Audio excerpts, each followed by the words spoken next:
Olá, boa tarde, amigos telespectadores da TV Cultura Litoral. Começa agora uma nova edição do Opinião. E nesta quinta-feira, 26 de fevereiro, nós estamos recebendo com muito prazer o administrador e especialista em mercado financeiro, Fernando Blanco, e o economista, professor Denis Castro. Boa tarde, meu caro Fernando, muito obrigado pela presença aqui no Opinião mais uma vez. Bom dia, Francisco, Denis, prazer de estar com vocês e com o público. Muito bem. Denis, boa tarde, Denis. Muito obrigado pela presença, meu caro. Boa tarde, Chico. Boa tarde, Fernando. Boa tarde aos nossos telespectadores por mais um dia comentando os assuntos nacionais. Nacionais, na área política e na área econômica também, viu, Denis, Fernando? Enfim.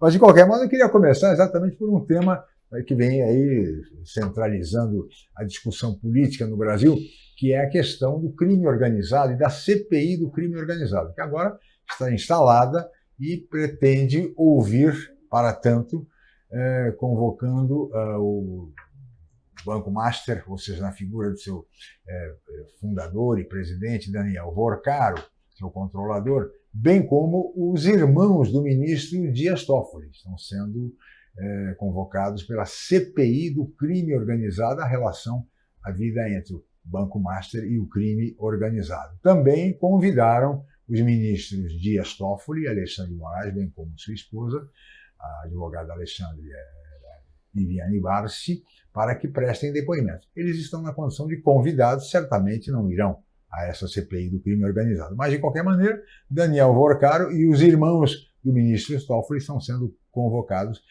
Essa CPI parece que vai longe, hein? Vai aprofundar alguma coisa. Você acredita nisso ou vamos dizer isso pode acabar em pizza, como muita coisa acontece no Brasil, Fernando? Olha, Francisco, o tema ele tem um grau de profundidade no aspecto financeiro, por conta das ramificações, pelo fluxo do dinheiro, entradas em fundos, em offshores, e que cai tudo naquela REAG, a famosa REAG, gestora de recursos, que tinha os fundos de prateleira e tal e coisa. Então, eu acho que não é um assunto que uma CPI vai conseguir se aprofundar e com os dois patetas, que são os irmãos do Dias Toffoli, que são João Ninguém, que não entendem do assunto, foram laranjas nessa história, e o Daniel Vorcaro, eu acho que ele vai ter meios de sair disso, de dizer... Ficar em silêncio. Se ficar em silêncio, mas assim, ainda que queira falar, não tem muito a dizer. Ele vai dizer, eu não tenho nada a ver com isso, eu emprestei dinheiro, eu investi em fundos... Agora, lógico, se ele captou dinheiro de bandido no banco dele, aí é que é o ponto. Exatamente. Aí é que é o ponto. Agora, o Banco Central é quem vai ter que dizer, investigar, mas eu acho que CPI não é um ambiente para fazer sucesso em cima desse assunto, por conta da tecnicidade. O fato de estarmos, Denis, num ano eleitoral, uma CPI como essa, com a sua amplitude, CPI do crime organizado, pode ir longe ou isso vai acabar ficando em pizza, enfim? Na verdade, tá bem demonstrado, né, com a convocação de parentes de figuras do judiciário, que não é uma demonstração de coragem, é que a briga entre os poderes subiu de nível e a ideia da CPI é constranger, e o constrangimento vira moeda de troca. Sim. Isso custa caro. Aí, observarmos qual que vai ser o preço colocado e se eles estão dispostos a pagar esse preço.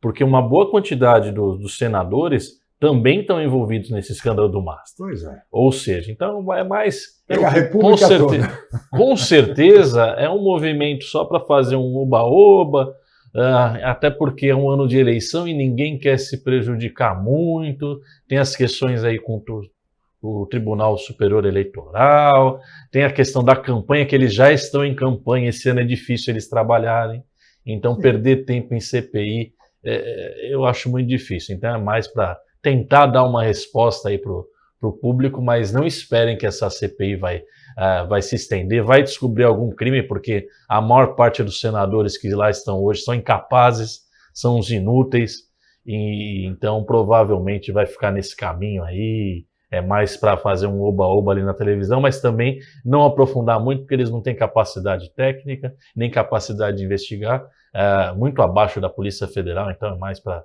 tentar fazer um jogo de constrangimento ali com o judiciário para fazer alguma troca, alguma barganha. É um espetáculo. É um espetáculo. É É um espetáculo que custa caro, porque é a gente que paga a conta disso daí. É verdade. Mas a palavra constrangimento foi perfeita. Eu acho que eles realmente, vamos dizer assim, olha o poder que a gente tem de te colocar no holofote. Mas depois não se arrepende, né? Depois, quando a bucha vem para cima dele, melhor não se A arrepender. imprensa toda mancheta o que hoje? Irmãos de Toffoli são convocados na CPI do Os crime coitados dos organizado. irmãos do Toffoli, né? Que o jornalista até teve lá e falou, gente, olha a casa que eu moro. Eu não sou sócio de nada. Compara com o resort, né? Não tem como. Laranjão. Dois Não, laranjas.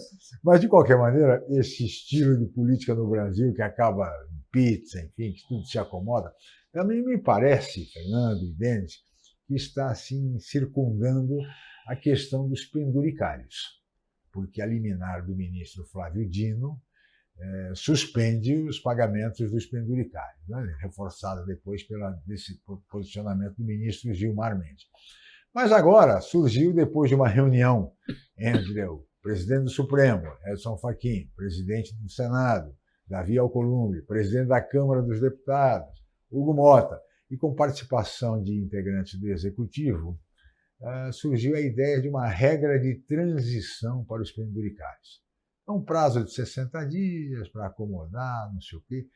Pergunta, é o jeitinho brasileiro funcionando mais uma vez para abafar definitivamente esse verdadeiro escândalo, esse privilégio odioso que uma casta de privilegiados recebe no Brasil, infelizmente?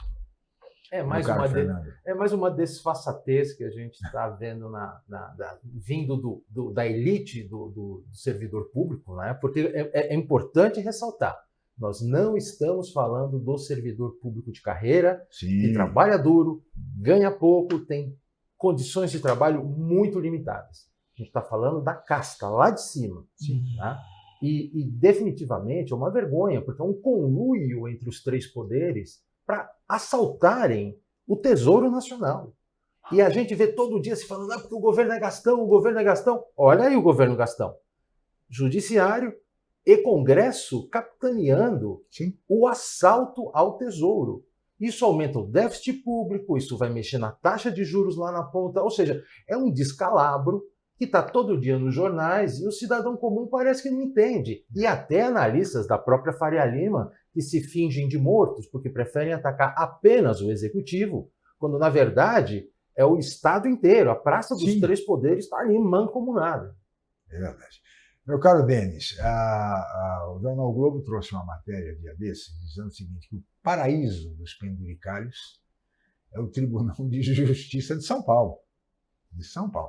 Uma média entre seus funcionários beneficiados por isso, da ordem de mais de R$100 mil mês, média, né, no Tribunal de Justiça de São Paulo. Ou seja, isso aí, essa regra de transição vem para acomodar essa situação, Denis? Tradução política da regra de transição, ninguém vai perder nada. Ou seja, já tem prazo determinado, 60 dias, acomodem, não reclamem, vamos deixar o assunto esfriar, as pessoas vão esquecer, já surge outro escândalo e a gente faz a composição. E continua o assalto ao cofre público. Então isso é um problema aí que, infelizmente, o cidadão não tem, hoje não pode fazer nada, porque o Congresso que ele elegeu é corrupto, inepto para fiscalizar e para coibir. O Executivo também faz ouvidos moucos, né? Então existe quando fala em regra de transição, é um acordão ali entre os três, então para baixar a poeira, todo mundo vai esquecer, porque cada um tem os seus privilégios e ninguém quer perder nada. E aquele ditado da farinha pouco, meu pirão primeiro, não se aplica, tá? Porque nesse caso aí a farinha não é pouca e eles colocam tudo no pirão deles e tiram do pirão do povo. Então o povo fica sem o recurso, o povo vive com recursos parcos, né? E até ontem o escândalo aí da juíza lá defendendo, né, que a última remuneração dela foi 113 mil. E ela falando que o salário dela de 46 mil é de fome, né? Porque ela tem que pagar o combustível do bolso, próprio o bolso, lanche. né? Então, Isso, é uma vergonha, cidadão. a É disfarçatez uma vergonha, completa, como mas disse, né? isso serve de lição para escolher melhor nas eleições desse ano. Porque não é possível que dos 513 deputados, mais de 70% sejam ricos. Ou seja, o povo, a maior parte da população brasileira, 90% da população brasileira é pobre, e fica colocando lá no legislativo pessoas ricas, representantes do agro, representantes das corporações, que estão representando o interesse de castas privilegiadas. Então é para tomar juízo na hora de votar e parar de seguir lacração em rede social. O pessoal lacra em rede social financiados pelo crime organizado, financiado pelo sistema financeiro, pelo agronegócio e por esses ricaços privilegiados. Financiados pelas bets, que, aliás, no projeto da lei antifacção, isso aí caiu. O Centrão derrubou a taxação das bets. Era algo em torno de 30 bilhões que se pretendia investir exatamente em segurança pública. E que simplesmente o Centrão impediu, deixou de lado, caiu a taxação. Não só o Centrão, vamos deixar claro aqui, tem a assinatura do deputado federal Derrite, que vai ser candidato a senador esse ano, então anotem o nome dele, tem assinatura nele, porque tinha o projeto para arrecadar. As bets estão arrecadando, faturando por ano aqui no Brasil, mais de 250 bilhões de reais. Comparando, o jogo do bicho fatura 18 bilhões de reais no Brasil. Ou seja, elas deixaram não é contravenção porque foi regularizado, mas elas deixaram a contravenção no limbo. E um ponto, pessoal, as bets roubam dinheiro das pessoas mais pobres, porque vendem a ilusão que as pessoas podem ganhar dinheiro e ficarem ricas com isso. Fácil. E é mentira. Jogo de azar é feito para todos os apostadores perderem. Obviamente que, eventualmente, você vai ter um gostinho de ganhar, justamente para ter ilusão que é possível ganhar e você gastar mais. É um mecanismo para você gastar mais. Então, não se deixem enganar. Não participem das bets. Jogo de azar. Só ganha quem promove. Verdade. E tem mais essa vergonha, essa mancha no nosso Congresso Nacional, que impede que as bets sejam taxadas. Essa taxada tem pouco, em 30 bi até pouco, mas de qualquer maneira já era alguma coisa. Nós vamos para um rápido intervalo e no próximo bloco vamos falar sobre o rombo no Fundo Garantidor de Crédito, também da cotação do dólar. Voltamos já.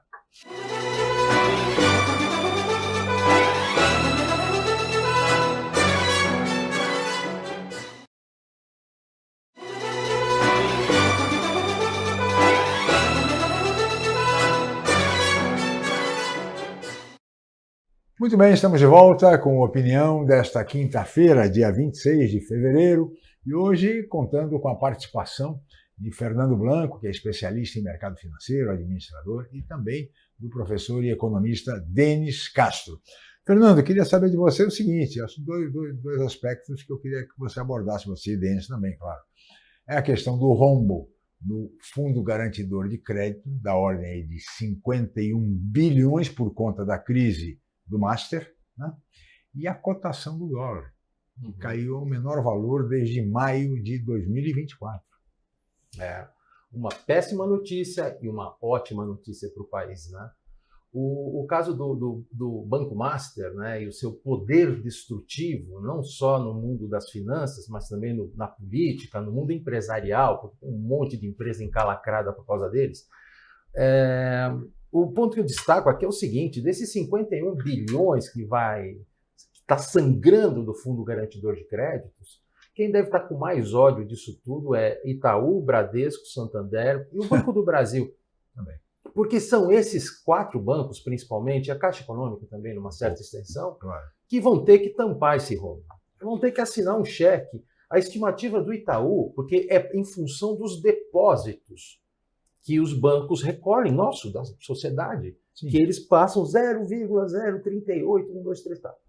Passam para lá todo mês. O Fundo Garantidor de Crédito. E o fundo vai acumulando aquilo, ele aplica esse dinheiro em títulos públicos, e um dia, quando um banco, uma financeira, uma instituição financeira quebra, ele vai lá e reembolsa os seus depositantes. Até 250 mil reais. Até 250 mil reais. Apenas pessoas físicas. pessoas físicas O também. CPF. Tem um outro produto que não é falado, que é um seguro especial que é de até 20 milhões de reais. É um seguro especial que alguns bancos pequenos compravam para poder vender seus títulos para fundos de pensão. Agora, o ponto é o seguinte, os bancões tendo que assinar esse cheque. Isso vai mudar, vai forçar uma mudança na governança do Fundo Garantidor de Crédito. Eu fui consultor do fundo. Em 2015, 2016, eu fiquei 8 meses lá dentro e entendo como a banda toca. O Banco Central, ele tem um poder excessivo sobre o Fundo Garantidor de Crédito, apesar de não ter nenhuma relação jurídica com ele. O fundo ele é privado, existe uma lei para a criação dele, tem a regra de transmissão dos recursos do sistema financeiro lá para dentro, e o Banco Central ele deveria atuar como um agente, vamos chamar de moderador. Tipo, fundo, vem cá, tem aquele banco que eu sei que está com problema, porque o fundo ele não sabe se um banco tem problema.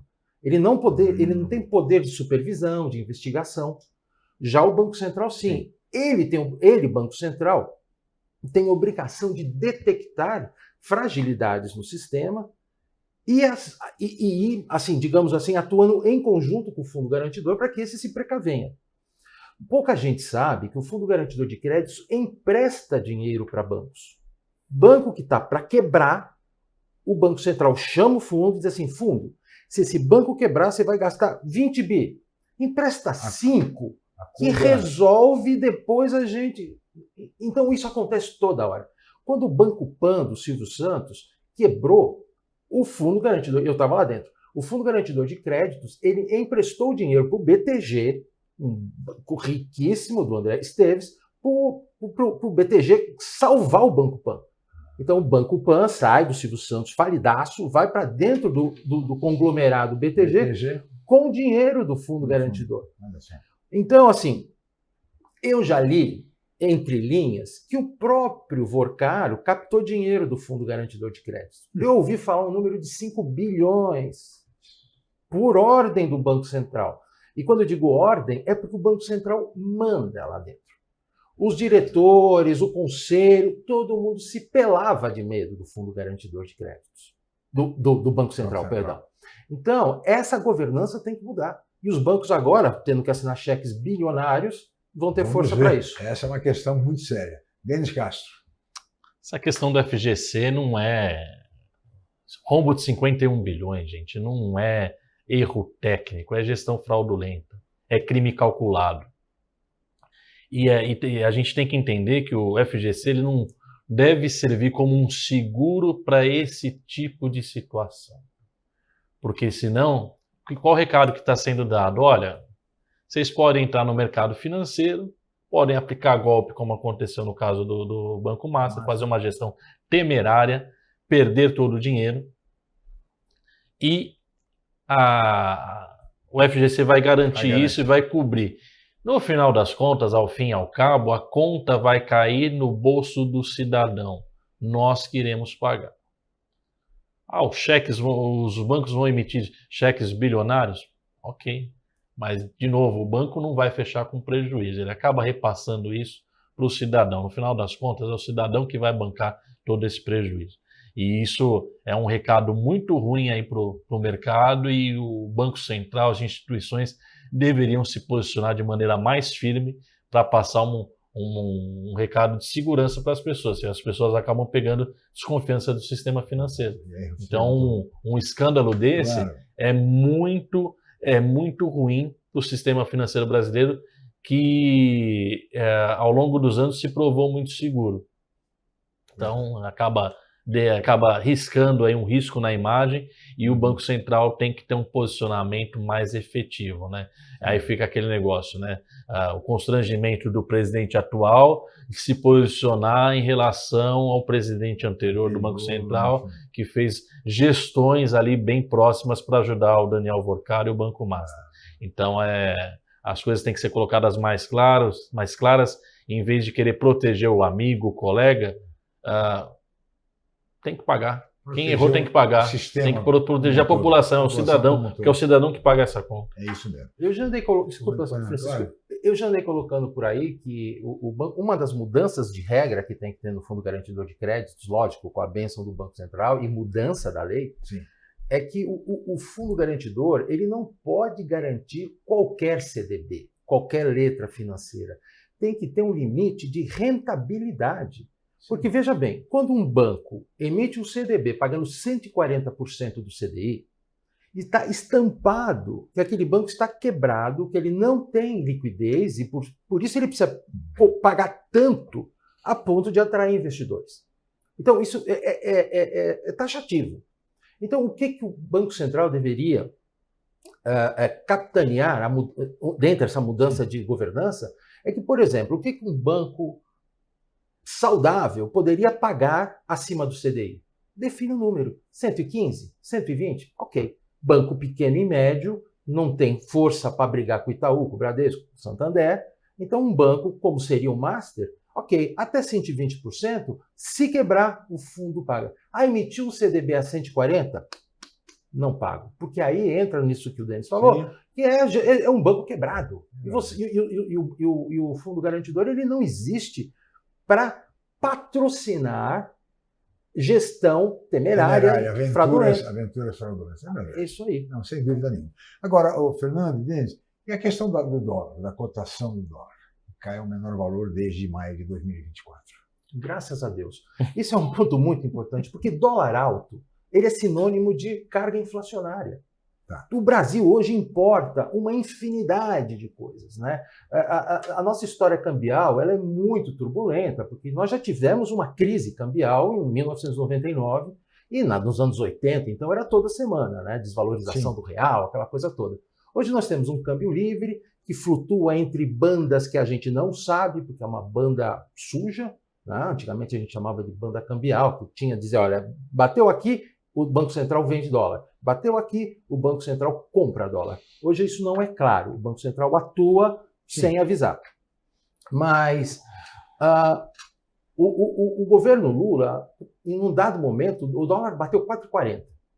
Aí veio subindo, subindo, subindo. Depois a moeda foi alvo de uma especulação muito forte, foi a 6,20. Tá. Um descalabro. E assim, as patativas, a Faria Lima... E gente normal, assim, investidores que detestam esse governo, diziam que o dólar ia bater 7. Não tem o menor cabimento bater 7, porque a nossa balança comercial é superavitária, a nossa balança de investimentos direto é altamente superavitária, ou seja, entra mais dólar no país do que sai. Sim. Quando entra dólar, o dólar cai de valor, porque ele é abundante. Claro. O dinheiro entra, vende-se dólar para entrar real. Ou seja, era uma grande fantasia e muita gente graúda perdeu dinheiro. Porque apostou no dólar a 7, ele derreteu para 5,14 e é uma maravilha. Eu fico muito feliz quando o especulador contra o país perde dinheiro. Denis, concorda? Concordo em todos os aspectos. É importante que eu sempre falo, né? Isso é uma lição que a gente aprendeu no primeiro governo. Não apostem contra o país. Primeiro governo Lula, de 2002 a 2008, a Bolsa de Valores teve uma valorização de quase 300%. E é importante salientar, né, que a queda do dólar agora não é um casamento, né? Na verdade, é um cenário de combinação de fatores, né? Um cenário internacional favorável, a balança comercial, a entrada do investimento direto e um momento de menos instabilidade no governo.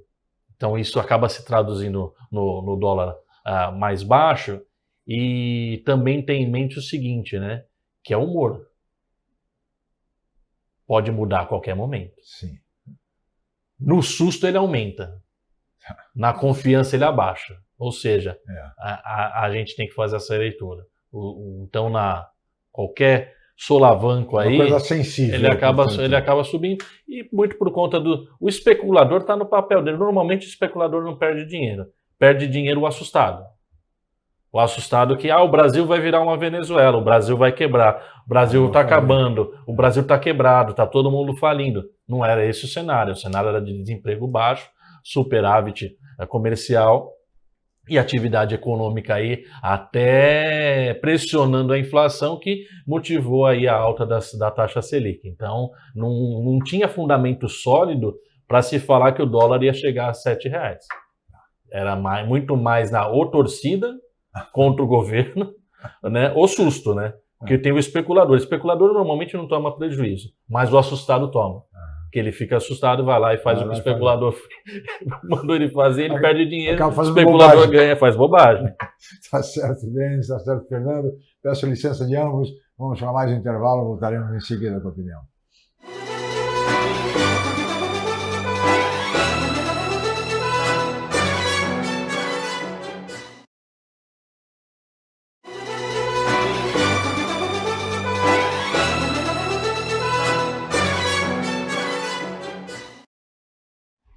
Muito bem, estamos de volta com a opinião desta quinta-feira, dia 26 de fevereiro, e hoje contando com as participações de Fernando Blanco e Denis Castro, tratando de economia, de política e agora de política internacional, porque no conflito aí entre Estados Unidos se ameaça, um conflito que está se ameaçando entre Estados Unidos e Irã.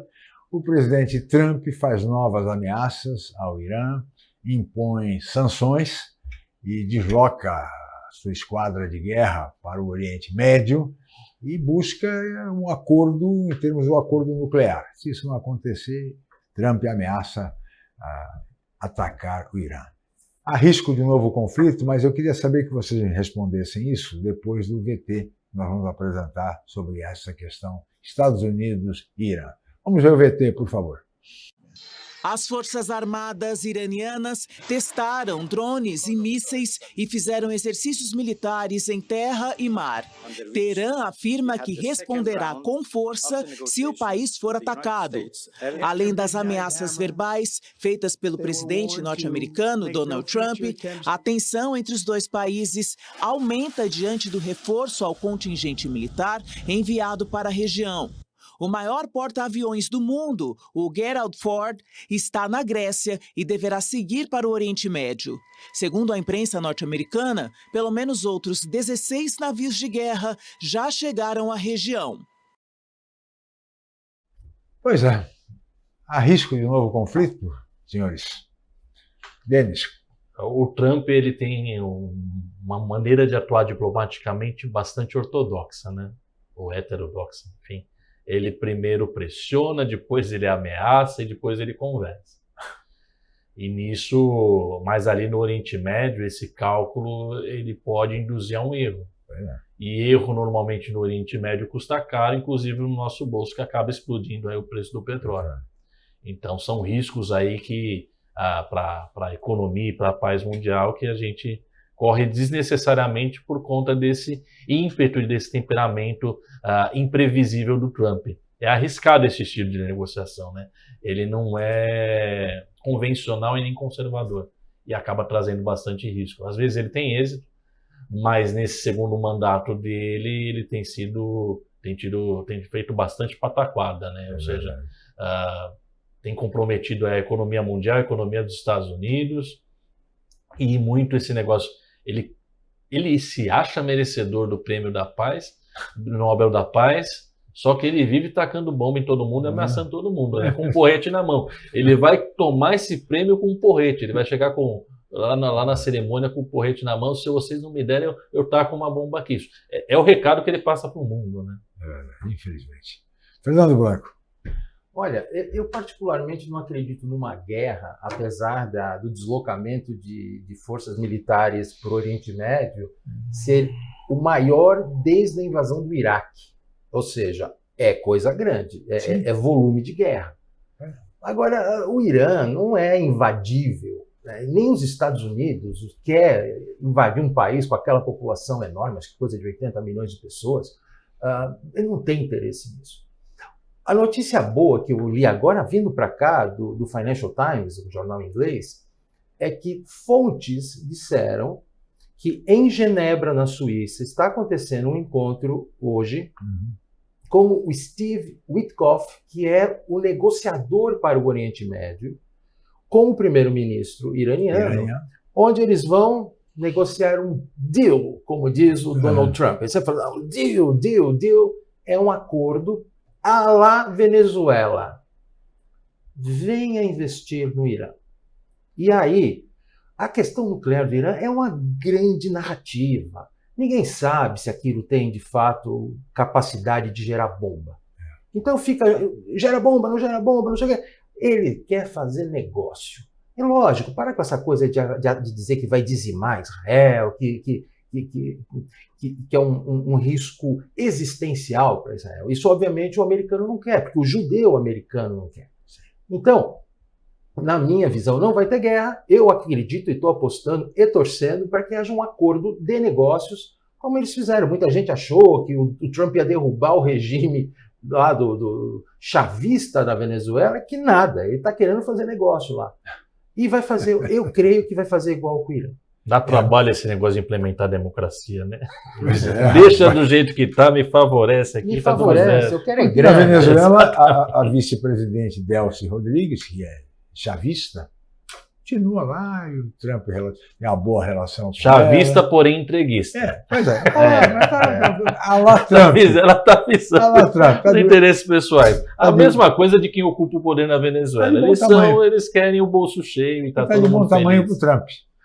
E teve, assim, a favor do Trump, a favor desse processo todo, é que teve uma liberação de presos políticos massiva, né? Sim. Soltaram praticamente todos, né? Então isso já começa a ter um afrouxamento do regime. Isso é positivo. Muito bem. Agora, senhores, falando ainda em conflitos internacionais, 4 anos da guerra, Rússia e Ucrânia. 15 mil mortos civis ucranianos, sem contar, evidentemente, nos campos de batalha. Afinal de contas, já não passou muito tempo, já não está na hora de acabar esse conflito, gente? É um teste de resistência interna, né?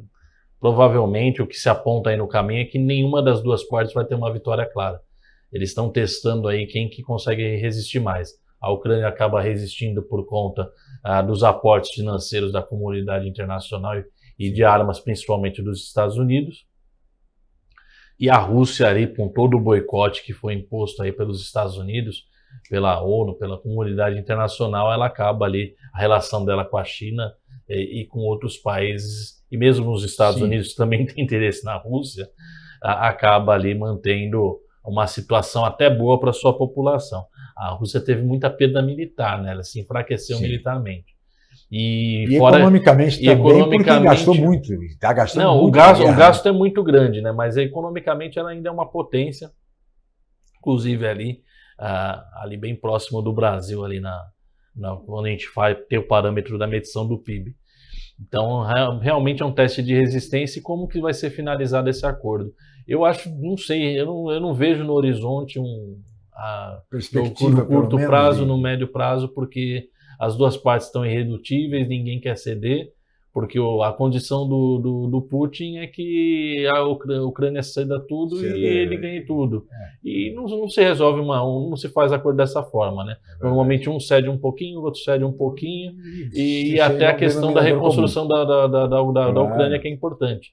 Ou seja, a Rússia também não chegou com proposta para reconstruir a Ucrânia, até porque eles têm uma relação ali, sempre tiveram uma relação ali de até um pouco xenófoba ali com a Ucrânia, né? De que o resto de cidadão vive na Ucrânia, apesar de já ter feito parte da União Soviética, até a sede do governo já ter sido em Kiev.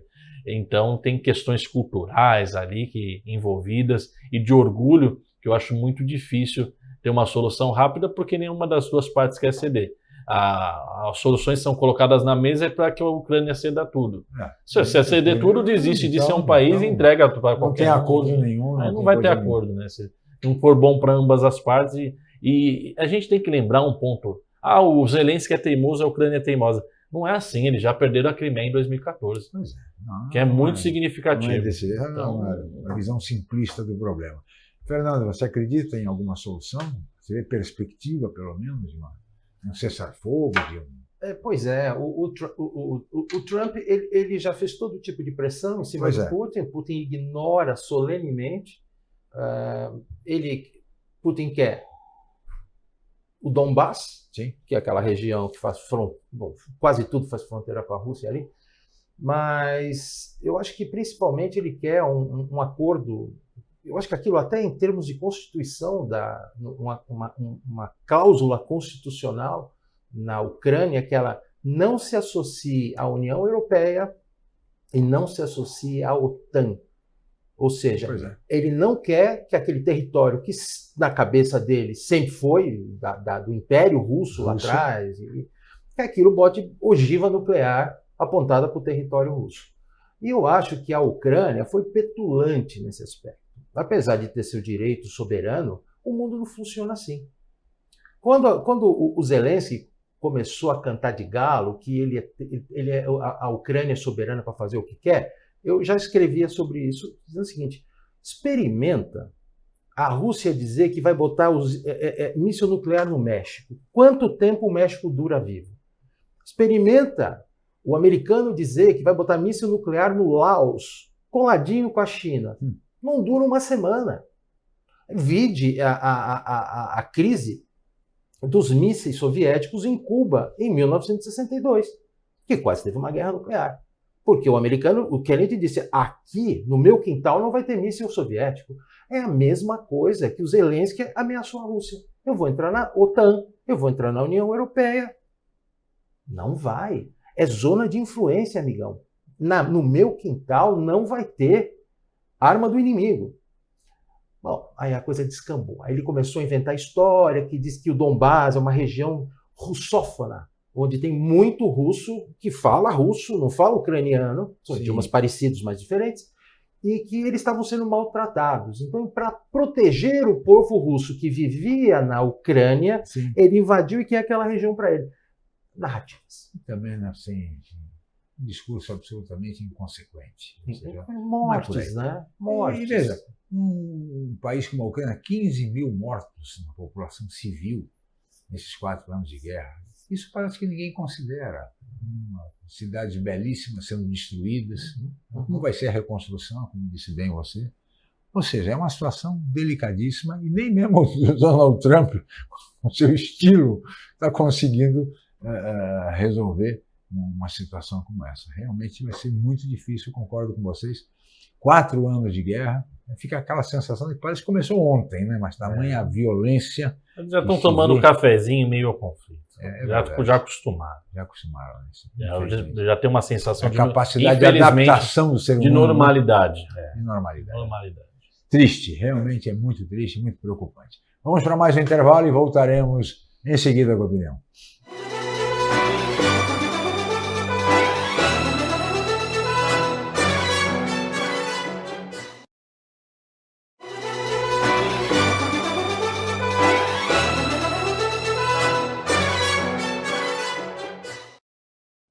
Muito bem, estamos de volta com a opinião. Vamos agora para o último bloco do programa desta quinta-feira, dia 26 de fevereiro, hoje contando com Fernando Blanco e Denis Castro, ambos especialistas em economia e também em política.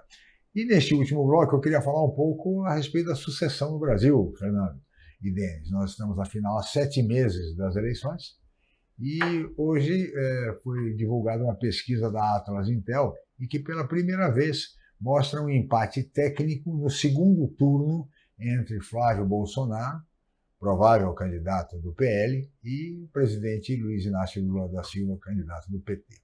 Aliás, essa pesquisa mostra que Flávio Bolsonaro venceria por uma diferença mínima, empate técnico, mas uma diferença mínima a favor de Flávio Bolsonaro, que receberia no segundo turno os votos que seriam conferidos no primeiro ao candidato do PSD, a chamada terceira via nesse processo sucessório, seja com Ratinho Júnior, seja com Eduardo Leite ou mesmo com Ronaldo Caiado. Então, os votos desse candidato do PSD, somados aos votos de Flávio Bolsonaro no primeiro turno, garantiriam a vitória ao senador do Rio de Janeiro. Pela primeira vez, essa pesquisa aparece há 7 meses. Qual o impacto de uma pesquisa como essa nesse momento, meus caros?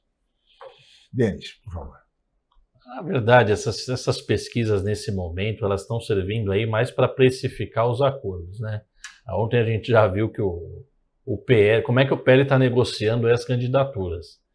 Aí pegaram ali uma foto das anotações do Flávio Bolsonaro, ele está com as composições na verdade é com dinheiro, né? Pediu 15 milhões para não ser candidato a senador. Ou seja, pediu 5 milhões. Sim. Ou seja, eles estão negociando ali e acaba precificando.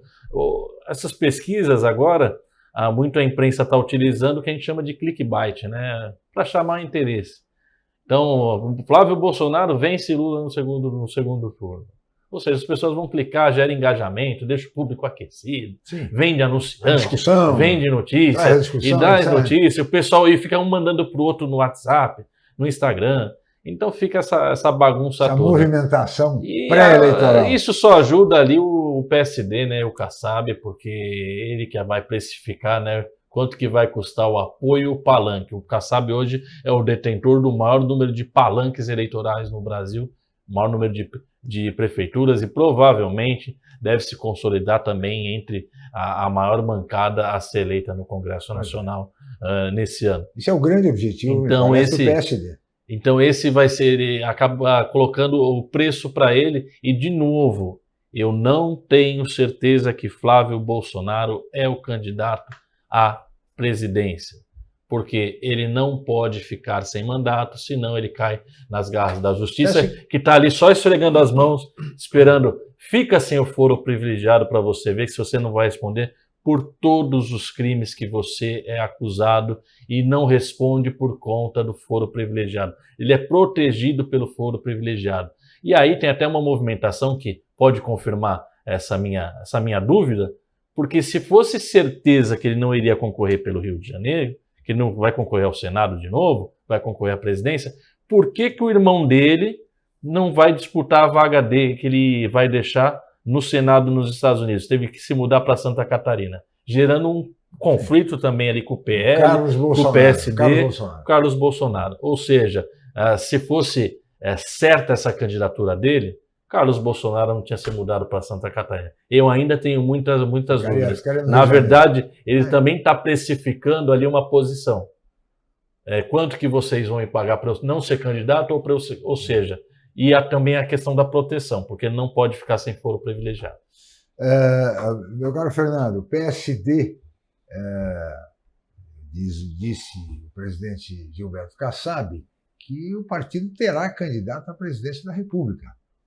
Seria uma terceira via, né, do PSD. Há quem duvide dessa candidatura de algum nome do PSD, embora sejam 3 governadores: Ronaldo Caiado, Ratinho Júnior e Eduardo Leite. Um deles será escolhido para ser, eventualmente, o candidato do PSD. Será que é para valer essa candidatura, Fernando? Olha, na minha leitura, eu considero Gilberto Kassab o político mais astuto e habilidoso do Brasil de hoje. Ele é respeitado, isso eu já ouvi de grandes políticos, como um sujeito de palavra. Ele tem posições, ele é um negociador, sim, mas se ele diz é para a esquerda, é para a esquerda, se ele diz que é para a direita, é para a direita. Isso dá a ele uma credibilidade no meio político, né? Eu sou um defensor ardoroso do surgimento de uma terceira via. O Brasil não pode continuar nessa celeuma entre uma esquerda velha, não é uma esquerda moderna, e uma direita radical, porque o PSD é um partido de centro-direita, esses governadores aí são todos de centro-direita. Acabam se alinhando um pouco com o bolsonarismo por interesse, mas nenhum deles tem uma postura radical. Então, assim, eu votaria em qualquer um dos 3, por exemplo, dos 3 do PSD. O Kassab não está no governo Lula. Ele está com o nosso governador aqui, Tarcísio de Freitas, que é bem antilulista. Ao mesmo tempo, o Kassab nunca se alinhou com o bolsonarismo. Então, eu acho que ele tem uma leitura que ele não está nem com o pé em nenhuma das duas canoas, ele pode lançar dele e depois, no segundo turno, se não colocar o nome dele lá, aí vender caro. Aí vender caro. Definir aí com aquilo que diz o Denis. De qualquer maneira, nós temos um cenário que hoje, nessa especulação que permeia todo o processo político, porque é importante também entender que o noticiário político ele vive da especulação. Por exemplo, Romeu Zema se apresenta primeiro como pré-candidato à presidência da República, agora já admite ser vice de Flávio Bolsonaro, né? Disse inicialmente que queria ser candidato, aí está ele, para fortalecer a bancada do Partido Novo na Câmara dos Deputados. Agora resolve ser vice. Por outro lado, o presidente Lula também ainda não se definiu em relação ao seu vice. Para muitos, quem tem que permanecer na função é Geraldo Alckmin. Aliás, tese que é defendida por José Dirceu, o ex-deputado federal e uma das principais lideranças do PT. Disse até Dirceu, numa reunião do PT, que se Alckmin não for o vice, o PT será derrotado. Frase de José Dirceu, que defende realmente que Alckmin seja mantido como vice. Mas, por outro lado, há também a possibilidade de o MDB ocupar a vice-presidência. E aí seria por meio de Renan Filho, filho de Renan Calheiros, ou de Helder Barbalho, filho de Jader Barbalho, lideranças do MDB. Isso está sendo analisado pelo presidente Lula, ou seja, ainda há muita indefinição. E o noticiário político, evidentemente, a especulação ela corre solta nesse momento. De qualquer maneira, com pelo menos 3 candidaturas colocadas, aparentemente, a de Lula, a de Flávio Bolsonaro e a de alguém do PSD, e mais a candidatura de Aldo Rebelo, pelo Democracia Cristã. Participa do debate na Globo? Não, né? Não tem bancada. Pois é, essa é a questão. Não tem, a bancada não vai participar do debate na Globo. Mas, de qualquer maneira, é mais uma candidatura, não se pode desconsiderar. De qualquer maneira, é um cenário realmente que dá margem a esse tipo de especulação. Inclusive, essa pesquisa de agora, do Atlas Intel, considera até a possibilidade de Tarcísio Gomes de Freitas ser o candidato à presidência da República em lugar de Flávio Bolsonaro. E eu canso de dizer que é o mais provável. E se isso acontecer, a pesquisa mostra que Tarcísio, no segundo turno, venceria também o presidente Lula com uma diferença maior do que aquela de Flávio Bolsonaro. Ele seria um candidato mais viável do que o Flávio Bolsonaro. É o que está dito na pesquisa, Denis. Sabe o que isso significa? E isso é estratégia política e comunicação? Qual que é o recado que está sendo passado desde o final do ano passado? Qualquer um vence o Lula no ano que vem.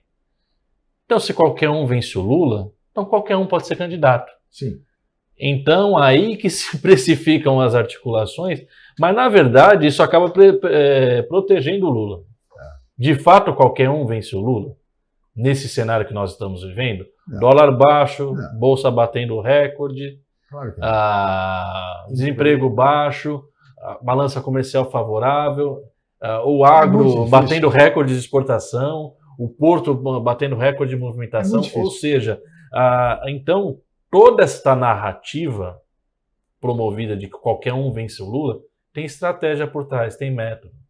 É o método de você fazer os caras, o que está acontecendo agora, eles estão se degladiando aí, se comendo dentro dos partidos, brigando uns com os outros, desfazendo alianças, entrando em conflito, deixando aliados para trás. Brigando pela vice. O caso aí do Espiridião Amin foi deixado para trás, o Portinho no Rio de Janeiro foi deixado para trás, ou seja, esse cenário de qualquer um vence o Lula, gente, é uma armadilha.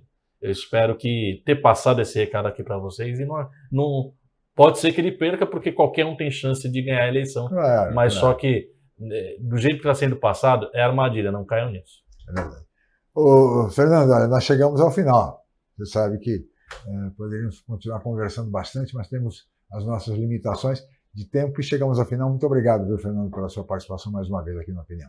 Eu que agradeço o convite, Francisco. Prazer estar aqui com o Denis e com o seu público maravilhoso. Denis, obrigado mais uma vez pela sua participação. Eu que agradeço, Chico. Prazer estar aqui com o Fernando. Primeira vez conheci ele hoje. E uma boa tarde aí para o nosso público telespectador. Muito bem. Agradeço ao Denis Castro, agradeço ao Fernando Blanco e especialmente um agradecimento especial a você, meu caro telespectador, pela audiência qualificada de sempre. Amanhã estaremos de volta em mais uma edição. Muito obrigado e até lá.